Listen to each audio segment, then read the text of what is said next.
Good morning, everyone. I hope you all have utilized the lockdown period and summer vacation to improve yourselves. I heartily welcome you in my new video, and today we'll study Act 4, Scene 1 of the Merchant of Venice play.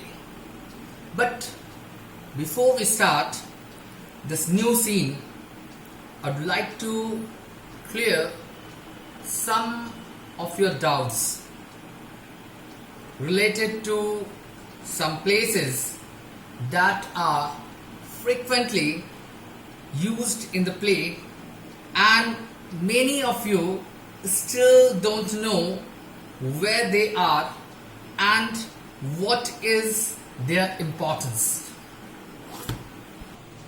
Though chiefly the play is meant to entertain the people of Elizabethan period time, and the people who chiefly came to the theatres of London in order to see such plays of Shakespeare, they basically come from England. But in the whole play, we'll find places which is a part of Italy. So let's first talk about Venice. Venice, this name has been frequently used throughout the play. Influential city, cultural and trading center between the east and the west, and it has a developed seaport.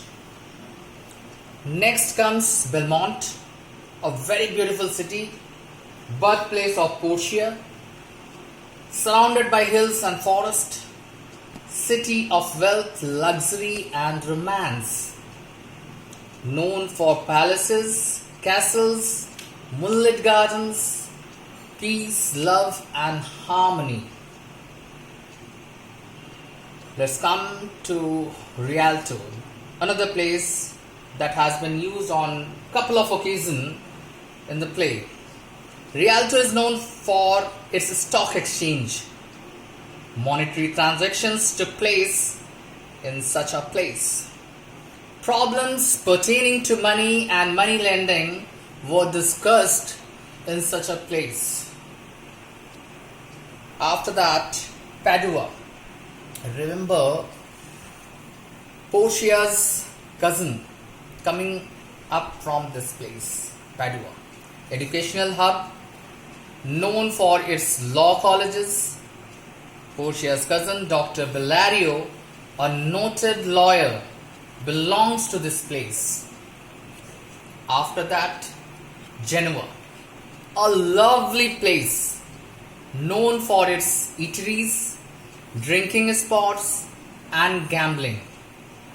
Lorenzo and Jessica, they run away and come to this city to enjoy. Remember the mentioning of the Goodwins are also over there. It's a long and shallow sandbank in the English Channel, instrumental for several shipwrecks, and it is said that one of Antonio's merchandise ships wrecked at such a spot and it sank. So we are talking about Act 4, Scene 1, Venice, a court of justice. This is the famous trial scene that ushers us to the climax of the play. The characters present in the scene are the Duke, the nobleman, Antonio, Bassanio, Bresciano, Salario, Portia, and Nyssa appear before the Duke in disguise of a young lawyer and his apprentice. Now let's talk about the summary of Act 4, Scene 1. Court of Justice. The Duke discusses the case of Antonio and starts the interrogation. He feels sorry. He feels sorry for the case because he fails to appease Shylock. Despite his several attempts he fails. On such crucial point, Antonio shows his respect towards the court and the Duke. He tells the Duke that he knows very well how severely, how intently he has tried. He then realizes that it is very difficult for him to survive from the cruel, barbaric hand of Shylock. He surrenders himself meekly. The Duke again requests Shylock, but he is in a fervent mood. He requests him to pardon Antonio since he is a nobleman and he lost all his ships to nature. Shylock, the devil-hearted man, informs the Duke that he cannot carry his request because he takes an oath in his holy Jewish day, Sabbath, on the case that he will take a pound of flesh from Antonio's body. It has been an opportunity, a chance for him against the Christian. So he hates them as he hates pigs. He has suffered a lot from Antonio. In order to rescue Antonio, Bassanio offers him 6,000 ducats. Shylock adamantly refuses the offer and is not ready to show any mercy. He even tells that if the Christians can behave ruthlessly to their purchased slave, why he can't? So he wants only a pound of flesh from Antonio's body.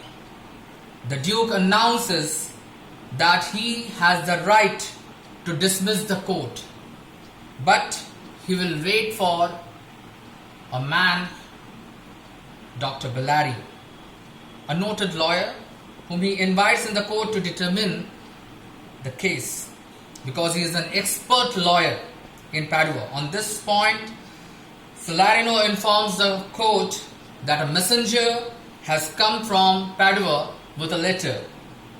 Entering in the court, Nerissa, in a disguised young man, gives Dr. Bellario's letter and bows before the Duke. Then the Duke tells the court that Dr. Bellario has sent an immensely talented doctor of law for the case because he has been very sick. Portia informs the Jew that his case has to be granted as a legitimate one, and she wants to know if Antonio has signed the bond personally or not. Antonio confesses that he has signed. Portia tries to convince Shylock in every respect as he can show mercy to the Christian merchant, because mercy is a bliss of God. She tells mercy is a blessing to the man who shows, and it is also the same to the person who receives. As we are all human beings, we should have to be merciful to everyone. If we can achieve it, God will be kind to us. Portia then tells Shylock that if he insists on his point, the court of Venice, according to its law, will order in favor of him and against the poor merchant, Antonio.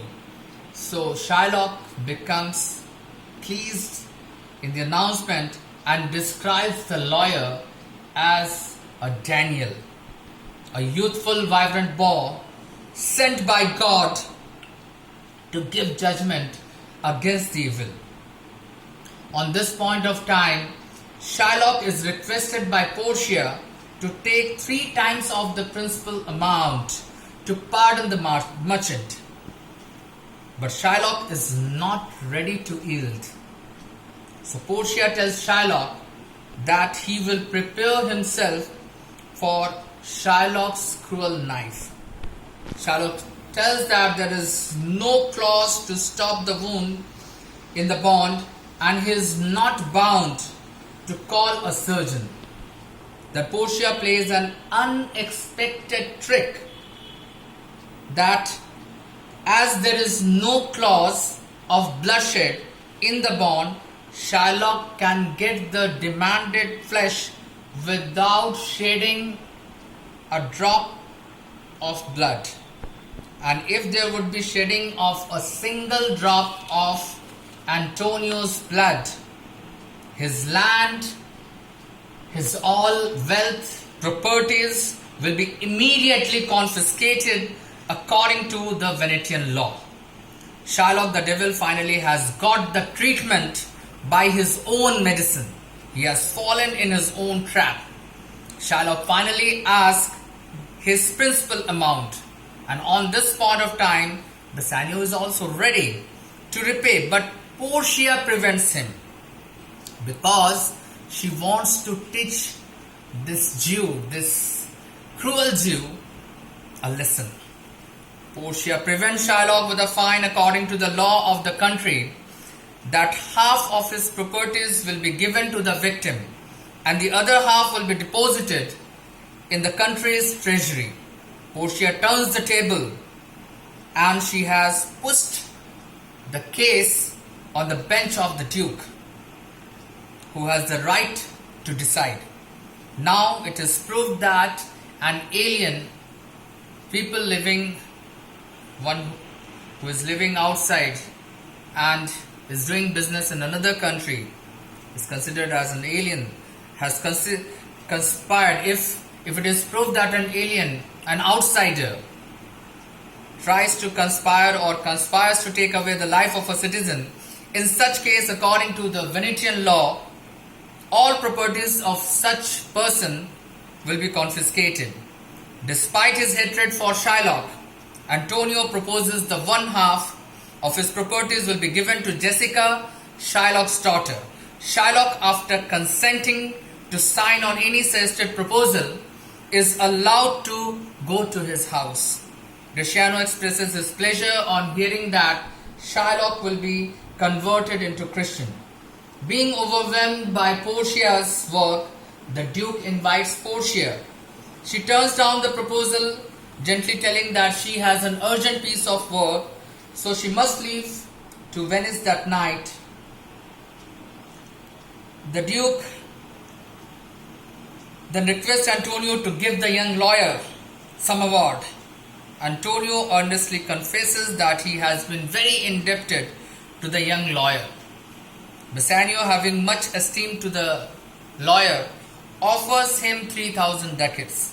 Portia takes the opportunity and asks gloves from Antonio and ring from Bassanio to taste his love for his wife. Bassanio initially tries to convince the disguised Portia that he will give her the heartiest, the costliest, the most expensive ring of Venice in place of that ring. Portia adamantly insists for his ring, and finally, at Antonio's request, Bassanio sends Bresciano with his ring. So that's all for this scene. I'll see you in my next video. Till then, stay safe and only come out from your home when you have any urgent piece of work or any important work. Goodbye. Thank you very much.